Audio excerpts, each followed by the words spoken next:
हिजाब पर प्रतिबंध तो तिलक बिंदी पर क्यों नहीं? एससी ने कॉलेज के आदेश पर उठाए सवाल। कॉलेज परिसर में हिजाब, बुर्का और नकाब पहनने पर पाबंदी को लेकर सुप्रीम कोर्ट में आज सुनवाई हुई। पीठ ने मुस्लिम छात्रों के लिए ड्रेस कोड को लेकर उत्पन्न नए विवाद के केंद्र में आए कॉलेज प्रशासन से कहा, छात्राओं को यह चयन करने की आजादी होनी चाहिए कि वे क्या पहने और कॉलेज उन पर दबाव नहीं डाल सकता।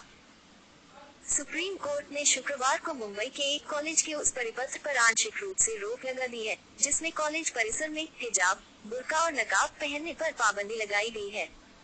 न्यायालय ने इसके साथ ही यह भी कहा कि छात्राओं को यह चयन करने की स्वतंत्रता होनी चाहिए कि वह क्या पहने। शीर्ष अदालत ने ये भी कहा कि शैक्षिकी संस्थान छात्राओं पर अपनी पसंद को नहीं थोप सकते। न्यायमूर्ति संजीव खन्ना और न्यायमूर्ति संजय कुमार की पीठ ने एनटी आचार्य और डीके मराठे कॉलेज चलाने वाली चेंबूर ट्रॉम्बे एजुकेशन सोसाइटी को नोटिस जारी किया और 18 नवंबर तक उसे जवाब तलब किया है।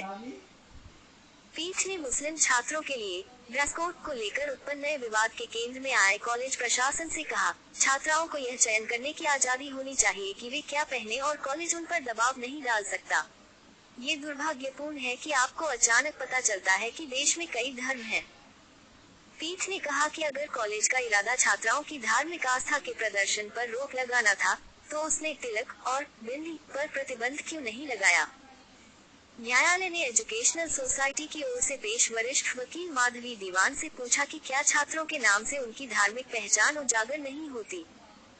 हालांकि पीठ ने कहा कि छात्राओं को कक्षा के अंदर बुर्का पहनने की अनुमति नहीं दी जा सकती और न ही परिसर में किसी भी धार्मिक गतिविधि की अनुमति दी जा सकती है।